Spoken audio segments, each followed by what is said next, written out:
Hey, welcome to Giraffe Academy. My name is Mike. This video is part of a series of videos where I'll be going over the basic syntax of different programming languages. Now, one of the most annoying things about picking up a new programming language is having to learn all the syntax from scratch. In my own experience, it generally manifests in a lot of Google searching and Stack Overflow. For an experienced developer, the problem isn't understanding the concepts of programming, it's knowing how to implement those concepts in the new language. So things like variables, data types, data structures, loops, conditionals, and object orientation. All of these things are done a little bit differently in each programming language, and having to research how to do it all can be extremely annoying and tedious.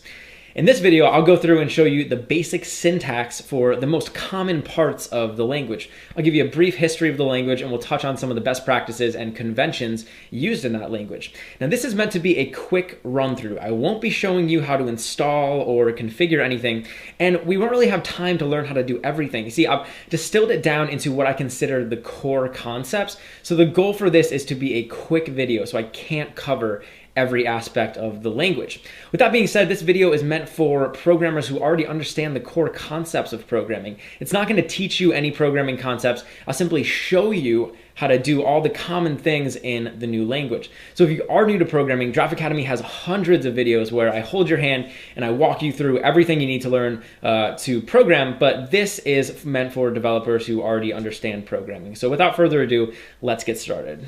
C# is a general-purpose, statically typed, object-oriented programming language that was founded in 2000 by Microsoft as part of their .NET initiative. C# was designed to be portable and fast and is tightly coupled with Microsoft's .NET framework. It was created alongside the .NET framework in the late 90s. C# is one of the most popular programming languages in the world and can be used to write applications on almost every platform, including Windows, Mac, iOS, Android, and Linux. In fact, more and more people are using C# to write cross-platform apps every day because it allows for a shared code base across platforms. Basically, you could write all your back-end business, logic, and database management code once and use it on your iPhone, Android, and desktop. All C# code is compiled down into an intermediate language called Common Language, which is then translated and executed by the .NET runtime, also called the Common Language runtime. This ensures that C# programs can be run on virtually any combination of hardware and operating system. The underlying C# runtime uses an automatic garbage collector to manage memory, and the syntax of C# is largely influenced by Java. Most developers choose to write C# using a specialized integrated development environment called Visual Studio. Visual Studio is an IDE that's maintained and developed by Microsoft, so it's the best choice and realistically your only choice for writing C# applications. In fact, most C# developers are going to use Visual Studio in some way, shape, or form. So in this tutorial, we are going to go ahead and look at some of the basics of C#. We're basically just going to look at all the common syntax and how we can implement some of the most common programming things inside of C#. Now, over here, I have my command line. This is where I'm going to be compiling and running all of my C#. And then over here, I have my text editor, which is where I'm going to be writing all of my C#. So you'll see over here, I have a basic skeleton, and this is just, it's called app.cs, and the CS is the C# extension. And over here, I'm just using a couple different things. So I'm using system and I'm using system.collections. Basically just means I'm importing different code. And I just need these in here because I'm going to be using some of the stuff from those libraries. And anytime in C# when we're writing code, we're always going to put everything inside of a class. So I have this class called app, and then in here I have this method. It's public static void main, and this is the main method. Basically, this is the method where I can put any code that I want to get run. So when I run my C# program, any of the code that's inside that main method will get executed. And because C# is class-based, generally we're referring to these as methods and not functions, although you can refer to them as both. So the first thing we'll look at is printing. How do we write something out onto the screen? And in C# it's pretty simple. We're just going to say console.writeLine. And I can either say write line or I can say write, and then inside parentheses I can just put the text that I want to print out. So write line is going to print out this text, and then it's going to print out a new line after it. Write is just going to print out the text, no new lines. So you'll see over here the result of printing that. We get hello world with an exclamation point. Now let's talk about variables. Now, variables are basically containers where we can store pieces of information, and variable names in C# are case sensitive, and they can begin with a letter, an underscore, or an @ symbol. Generally, you want to start them off with letters. That's kind of the convention. And then after that first character, we can have letters, numbers, or an underscore. Convention says that we want to start our variables with a lowercase word, and then additional words are going to be uppercase. So this is sometimes referred to as camel case. So I have like my first variable. You can see that it's named where the second and third words are capitalized. And C# is statically typed, which means we're going to have to rigorously define the data types of the variables that we want to create. So I'm creating some variables here. The first one is a string. It's called name, and I'm just storing a name. And strings are actually objects, so they're not actually like primitive data types. But you can create a string just with these quotation marks, and then we can also have a character, which is like a single 16-bit Unicode character. And you can see that with the character, we use a single quote just like that. And then down here, we have our numbers. So two basic types of numbers, whole numbers and decimal numbers. Whole numbers are integers. First is a byte. It's an 8-bit unsigned integer. Then we have a short, which is a 16-bit signed integer. The int, which is kind of like the default, is a 32-bit signed integer. And then we have a long. And you'll notice with the long, I'm putting a capital L here after it. That'll denote that it's a long. And it's a 64-bit signed integer. If you want, you can prepend these data types with U to make it unsigned. So I can put a U here, and that would mean like an unsigned short. And then down here we have our floating points. So floating points are decimal numbers. We start off with this float. It's a 32-bit floating point, and you can see I'm putting a capital F after here. That would signify that it's a float. We also have a double, which is going to be the default, and it's a 64-bit double precision floating point. And then finally we have a decimal, and you'll notice I'm putting an M here. That's a 128-bit precise decimal. So if you're doing anything with like money or something where you really need to be precise, then you want to use a decimal. But for the most part, people are going to be using doubles. Then finally we have our 1-bit Boolean, which is going to be a true or false value. And a lot of times you're going to name this starting with like is or are. So like is tall or are something, basically that's how you can name it. And if you want, you can just declare the variable and then you can give it a value, or like I did up here, you can just assign it a value right away. And we can also modify these variables just like I did down here. Then if we want to print out variables, you have a couple options. Your first is concatenation. So I could console.write line, and I could print out a string, and I could concatenate onto the end of it the value inside of the variable. Or if you put a $ here in front of the quotation marks, that means you can just interweave your variables just like this inside of curly brackets. And this is actually pretty useful. And a lot of other languages will do something similar to that. So you can see over here, we're printing out your name's John and your name's John. We can also have a constant. So I could come over here and say like const, like this const modifier. And basically what this will do is it'll make this a constant. And a lot of times in C#, we'll name our constants in uppercase. So it'll be like that with words delineated by this underscore. And now this constant, because it's a constant, actually won't be able to be modified. So that's just going to be like set as it is, can't be modified. Now let's talk about casting and converting. So we have all these data types. How can we swap data types or convert different data types to other data types? The first is with casts. So I have a floating point number here, and I can actually cast it to an integer. So I can just put int inside of open and close parentheses here, and then right after it the number. Or I can do the same thing for double. So this will cast this to an int and this to a double. You can see over here we get 3, and then this is still 3, but it's actually going to be a double now. And then also a lot of times if you have numbers trapped inside strings, you want to be able to get them out. So I have over here a string with a number inside of it. I can just say convert dot to int 32, and there's actually a bunch of these, like to int 32. You could also do like to double, or you could even do like to int 16 or stuff like that. Basically what this will do is it'll convert this into whatever we specify here. So we'll actually be able to convert this into a double and convert this into an integer. And then you can see I stored these guys inside of the corresponding variables, and then down here I'm adding 100 to them. So you can see over here we get 150 and 199. So it's actually able to do the math on those. So we were able to convert strings into ints and doubles. Now strings are one of the most important data types that we'll be dealing with, and everybody loves strings, everybody loves to work with them. So I'm going to show you guys some of the basics with strings. I can just create a string variable like this down here. Again, we're using the quotation marks, and strings start off with index position 0. So this is pretty common across programming languages. Even though H is technically the first character in the string, it's at index position 0. So there's 5 characters in this string, but the index positions end at 4 because we start counting at 0. And you can do a bunch of these different methods on here. So I could say like greeting.length, and this will give me the length, so we get 5. If I want to access a specific character in the string, I can just make these open and close square brackets and then put the index in there. So greeting 0 is going to give me this H because it's at index position 0. We can also do index of, and that'll tell us at what position a specific substring or character is in the string. So I have LLO, and index of LLO gives me a 2, and that's because LLO starts at index position 2. If you put in a string or a character here that's invalid, so that's not in the string, you'll get a -1. And we can also do like a substring. So I could say greeting.substring 2. And if I just put one number in there, it's going to give me the substring starting at that index and going to the end of the string. So starting at 2, we get LLO. If I put another number in here, this will give me a length. So it'll basically be start at index position 1 and give me 3 characters. So we get ELL, and that's why we get ELL over here. Now, there's a ton of these string methods. Obviously, I'm not going to show you guys all of them, but all the string methods that you would expect in a normal programming language, you're going to have access to in C#. You can just check out the API for more detailed information on that. Now let's take a look at numbers. So in addition to strings, we also have numbers are extremely useful in any programming language. So I'm going to show you guys just some stuff we can do with them. So over here, I'm writing out 2 times 3, and that'll actually do that operation for us. So we get 6. You can do addition, subtraction, division, and multiplication. You can also use the modulus operator. Modulus operator will take 2 numbers and divide them and give you the remainder. So if I say 10 mod 3, this will give me a 1 back because 10 divided by 3 is 3 with a remainder of 1. You can also specify order of operations. So generally, like if I have this equation down here, 1 plus 2 times 3, C# is going to do the multiplication first. So it's 3 times 2, 6 plus 1 is 7. We get 7 over here. But if I wanted, I could change the order of operations by putting parentheses around here. So I can put a parentheses around the 1 and the 2.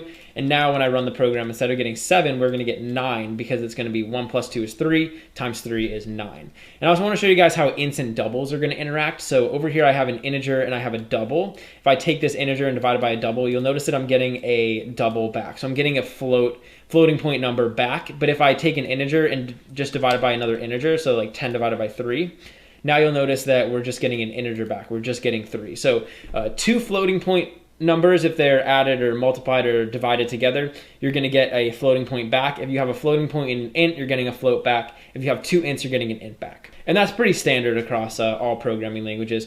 All right, so now down here, I'll show you some other stuff. So I'm creating an integer called num, giving it a value of 10, and I'm saying num plus equals 100. So plus equals is a shorthand for num is equal to num plus 100. So basically, this will take num and it'll add 100 to it.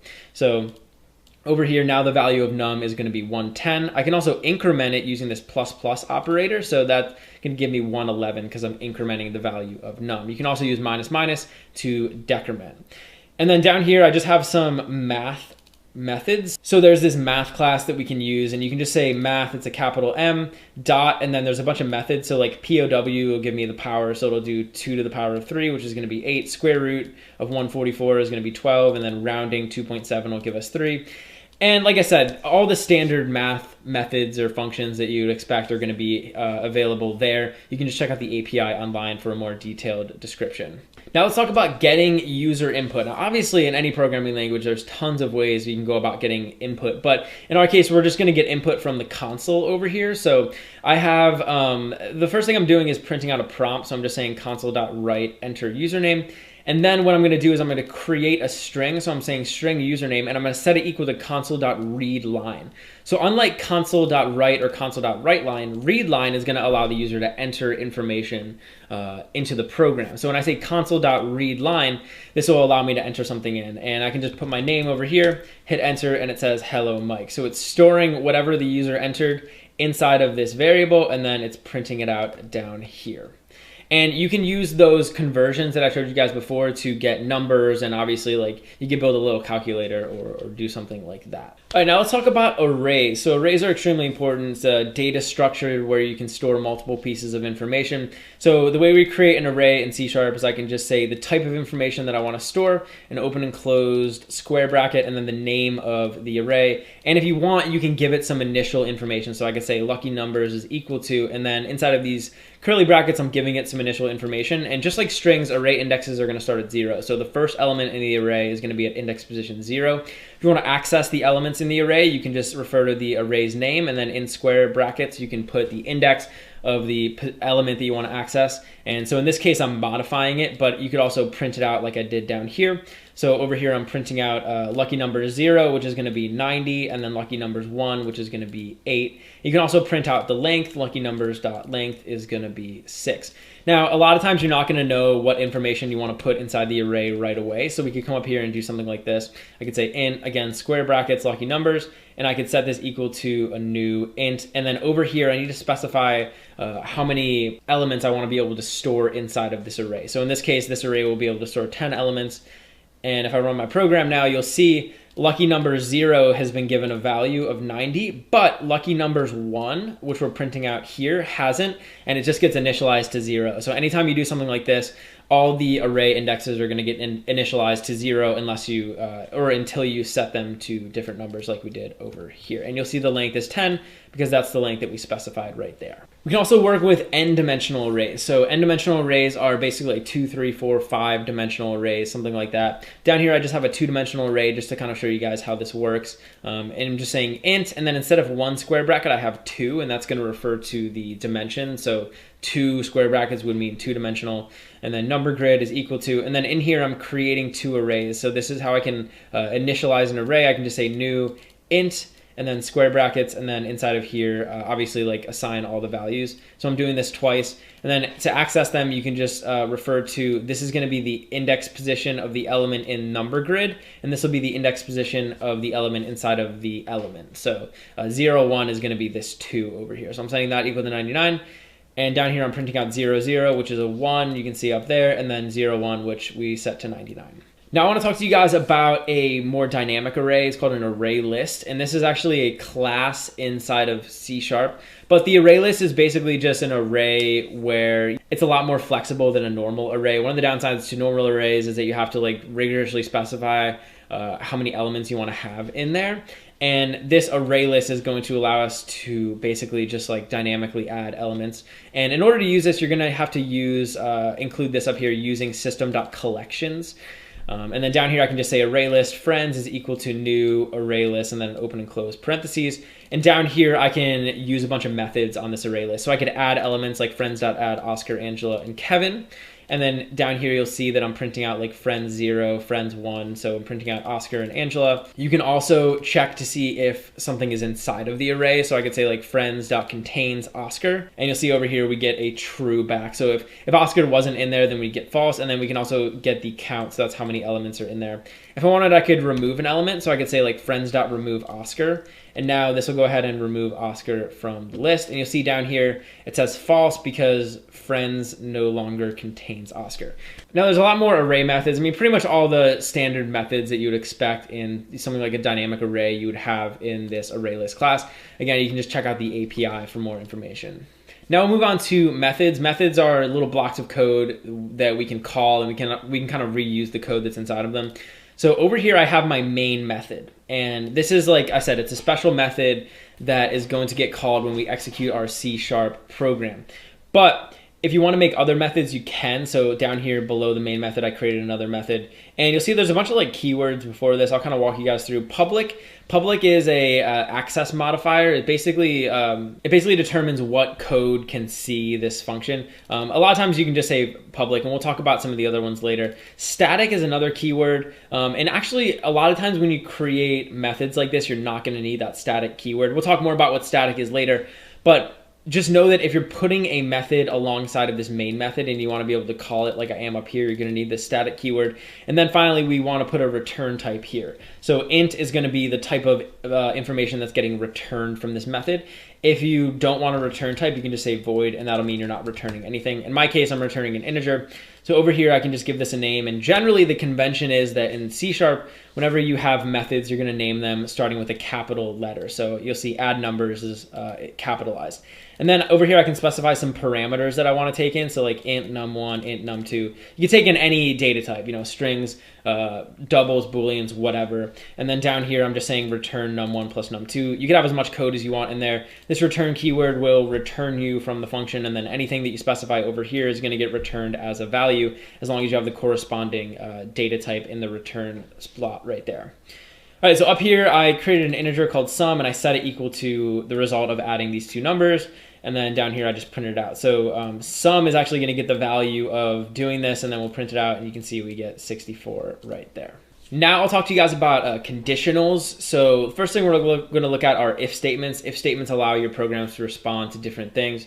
You'll see I have two booleans here, is student and is smart, both equal to false. And down here, I can write an if statement, which is going to respond to those two variables. So depending on the value of those variables, it'll do different things.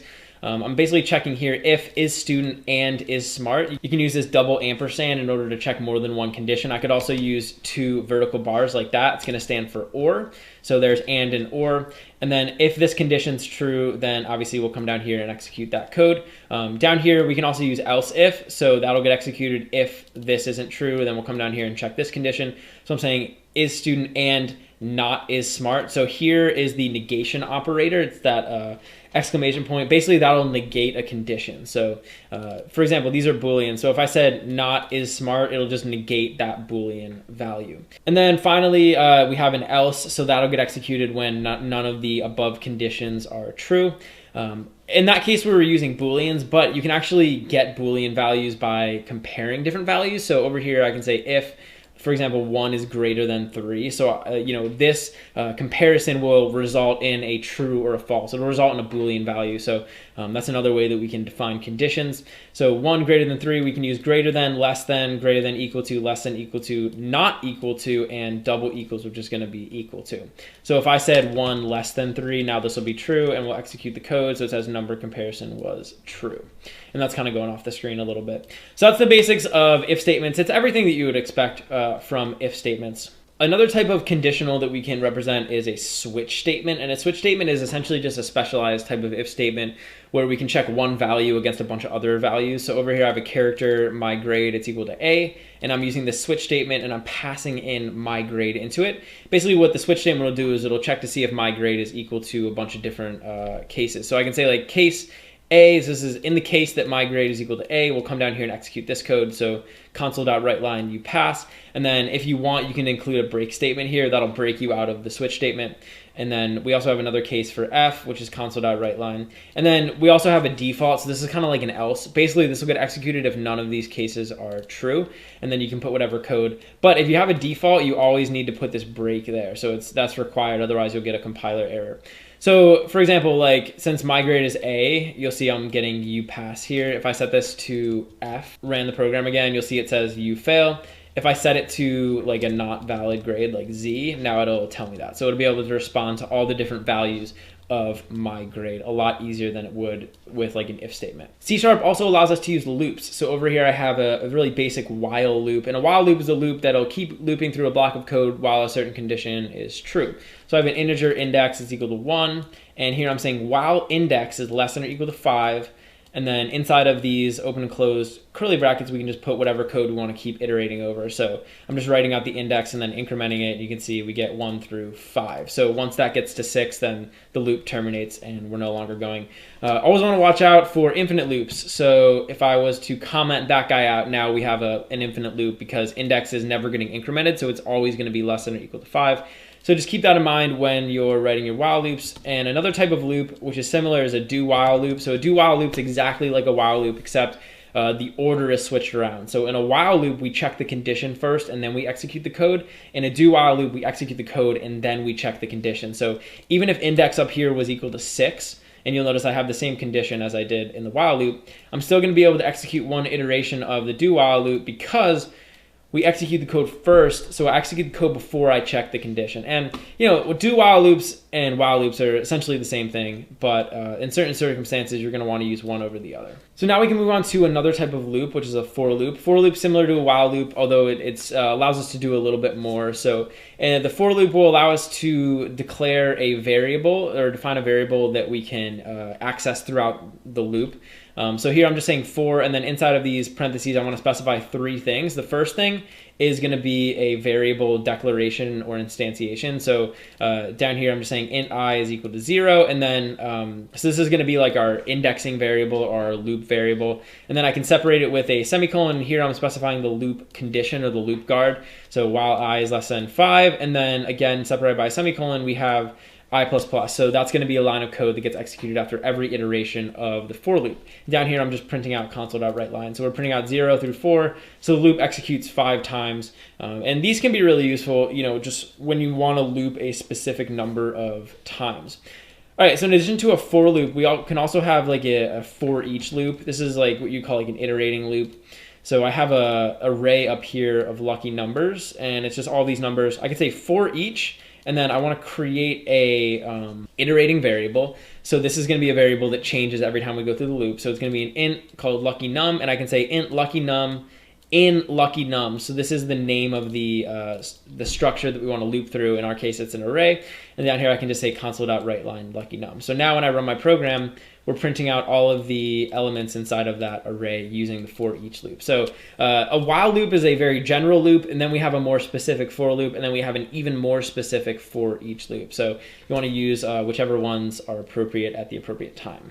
Now let's take a look at exception catching. So a lot of times in our C# programs, certain things are going to come up, exceptions are going to get thrown, and our programs are going to get terminated. But the question becomes, how do we mitigate that? How can we handle those exceptions? So over here, I'm going to spawn an exception for us. You'll see here, what I'm doing is I'm writing, this is like a little program which is going to allow the user to enter in a number. So I'm dividing 10 by whatever number the user enters. So over here, when I run the program, you'll see it's basically prompting me for a number. If I put a 0 in here, what this is going to do is it's going to try to divide 10 by 0. So this would be a situation where I'm trying to do a division, but I'm doing division by 0, which is invalid. So if I click enter, you'll see that we get this little message here. It says unhandled exception, system.divide by 0 exception. So actually, let me make this a little bit bigger. Divide by 0 exception. So we get a specific exception. So what I'm gonna show you guys how to do is mitigate that so we can use like try catches. So let's get rid of this. And down here, I basically took that same line of code and wrapped it up in a try catch block. So over here, it's basically saying same thing. This is the same exact line up here. I'm prompting the user to enter a number to divide. But down here, I'm saying catch, and I'm specifying the specific exception that got thrown. So right here, what this is going to do is it's going to catch the divide by 0 exception. So I'm specifying the specific exception. So now if a divide by 0 exception gets thrown, we'll execute the code down here. But if any other exception gets thrown, then this won't get executed. And then over here, I can just put exception E. And basically, this is going to catch like any exception under the sun. So if you wanted your program to be like completely bulletproof, you could put something like this. And you can put multiple catch blocks like that. Now, generally, just putting the general exception here is a bad practice, just because it's going to catch everything. And a lot of times, you don't want to catch everything. You're going to want to, only catch specific things or do specific things when certain exceptions occur. But the point is now when I run my program and I put a 0 in here, it'll catch it. But you'll notice that it didn't crash. Like I'm printing out obviously E, which is the error, but I could also print out like, something random. And now if I entered in a 0, it just prints out hello. So I'm able to prevent the program from crashing. So that's how we can catch exceptions, but sometimes you're gonna wanna throw exceptions. So for example, I could throw a division by 0 exception. I could say throw new divide by 0 exception, can't add numbers. This is just gonna be like the message, and these are actually classes. So if you just kind of look up like the exception class in C#, these are all subclasses of that. So now if I run my program, we're actually going to throw an exception. We'll throw that exception. You can see the app stopped working, and that message that I typed out is can't add numbers. So that actually got displayed as well. So that's kind of how we can work with exception catching. Now I want to talk to you guys about object orientation. So we're going to look at the ways that we can use objects and classes and stuff like that in C#. Now C# is a fully object-oriented programming language, which is awesome. You can do everything that you could normally do in an object-oriented programming language. So up here, I actually created another class. Now I have class app over here, and then up above it, I created another class. Now, a lot of times in C#, when you create a class, you're going to want to put it inside of its own file. In fact, that's like generally a best practice, is to put each class inside of its own file. For our purposes, I'm just putting it up in the same file so it's easier for us to see. But we basically just say public class book, and you could also put private here. And we'll talk about what private does in a little bit. But generally, classes are all going to be capitalized, just like book is up here. So this is a class that would represent like a book. And you can see we have a couple attributes here like title and author, and these are both strings. And then I also have a static attribute. And a static attribute is an attribute that belongs to the class. So both of these attributes are what we would call like instance attributes. So these attributes will belong to a specific instance of a class, but the static attribute belongs to the class itself. And then down here we have a method, which is just public void read book. And what this does is it actually just prints out like what book the user is reading. So it says reading. And then I'm saying this.title by this.author. And when I say this, that keyword refers to the title or the author for the specific instance of the class that's calling it. So that would be like the specific title or the specific author. And then down here, I actually created an instance of the book class. So I created a book object and I stored it inside of a variable. So here I'm creating a variable and I'm storing inside of it a book object. So when we create a variable, we define the data type. I'm giving it a name book1. I'm setting it equal to a new book object. I can just say new book. And then down here, I can give this information. So I could say like book1.title is equal to Harry Potter, book1.author is equal to J.K. Rowling. And then down here on that book1, I could call that function. So I could say book1.readBook, and that's going to print out reading Harry Potter by J.K. Rowling. So this.title represented Harry Potter, and this.author represented J.K. Rowling for that specific book instance.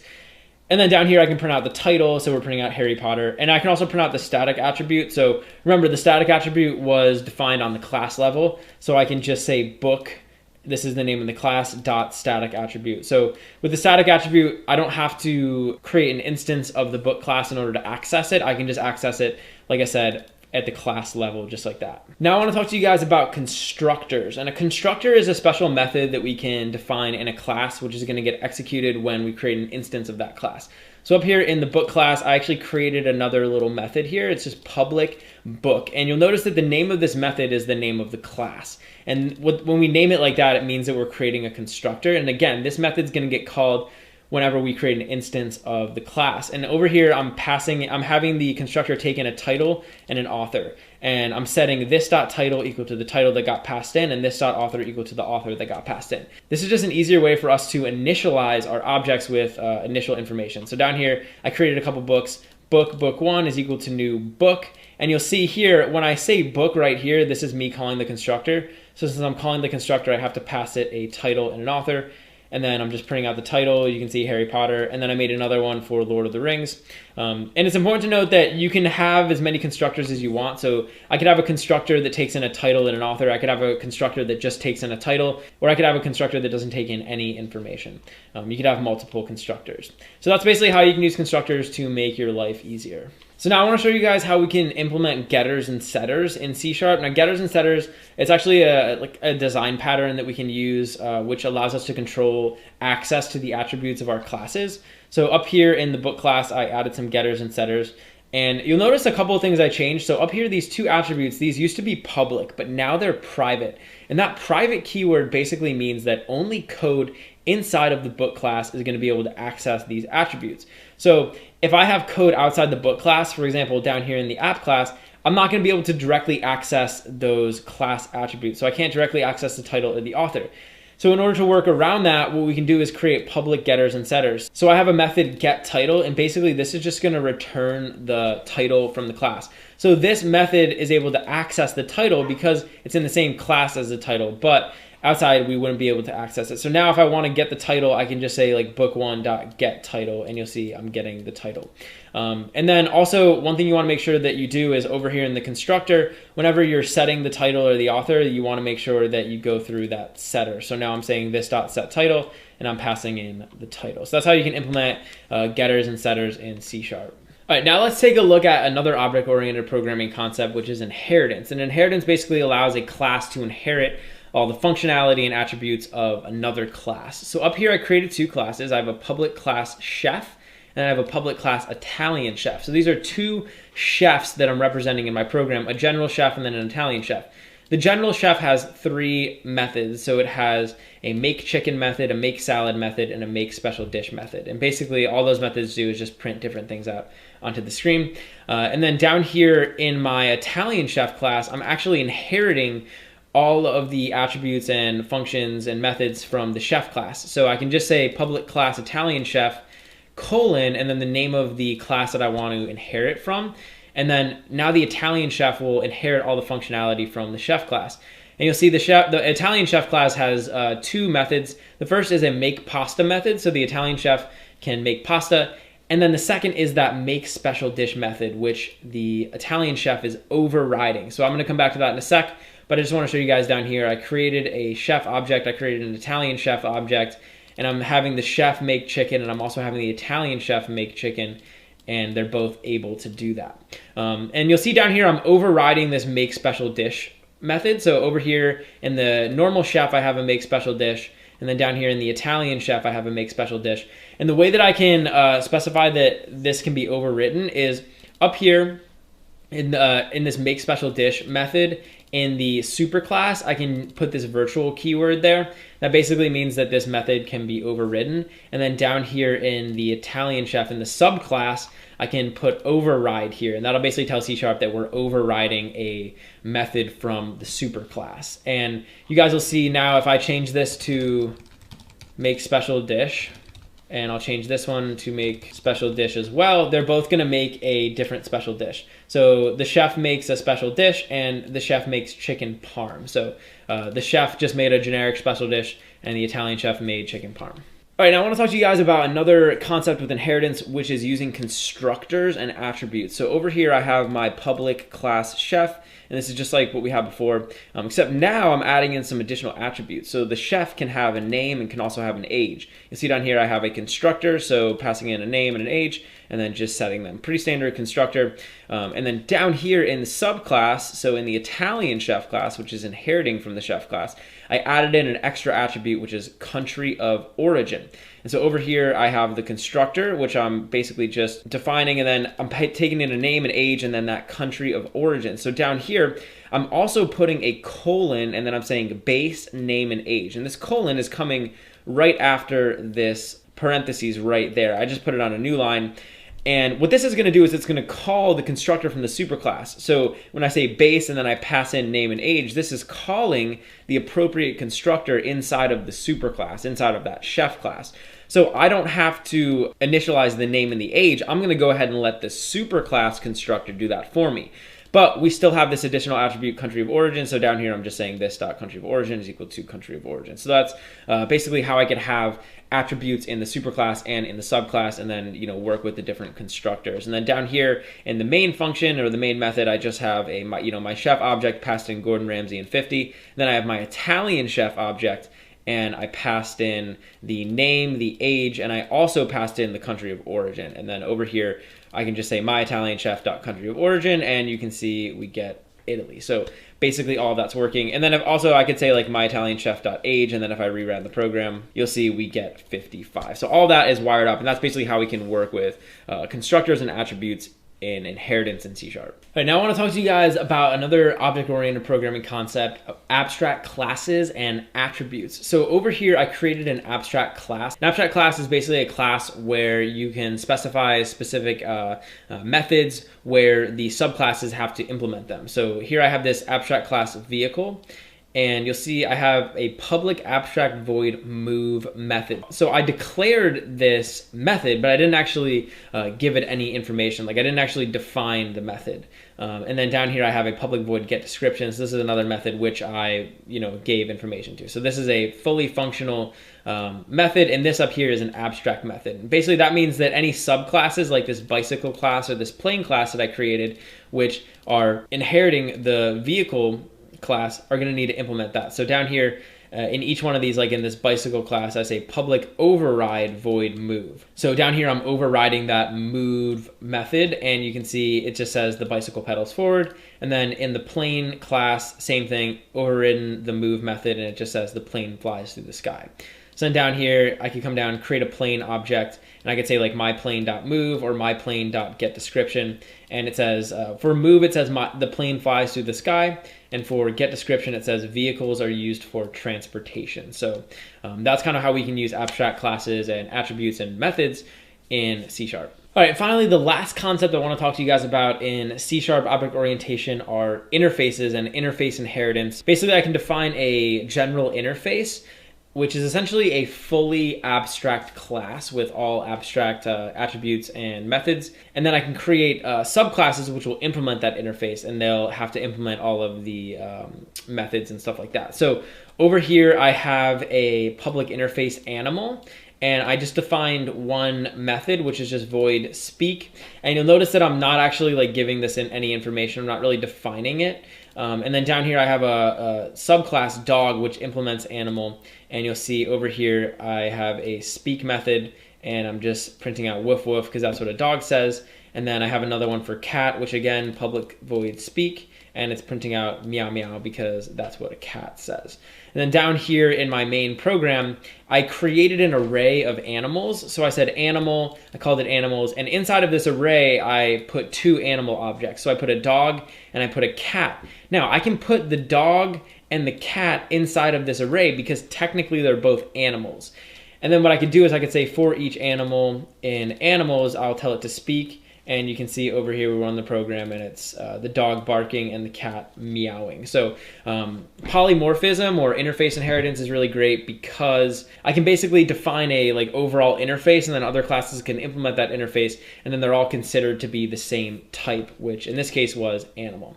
So that's kind of everything that I wanted to touch on in this video. Obviously, I didn't cover everything in C#. I mean, you can spend hours and hours just going over the different things that you can do. But I think this gives you an overview of how to do a lot of the common things that you would want to do in a programming language in C#. And hopefully this kind of demystifies C# a little bit for you and gives you an idea of how it works, some of the conventions, and how we can do different things.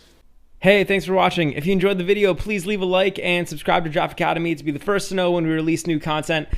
Also, we're always looking to improve, so if you have any constructive criticism or questions or anything, leave a comment below.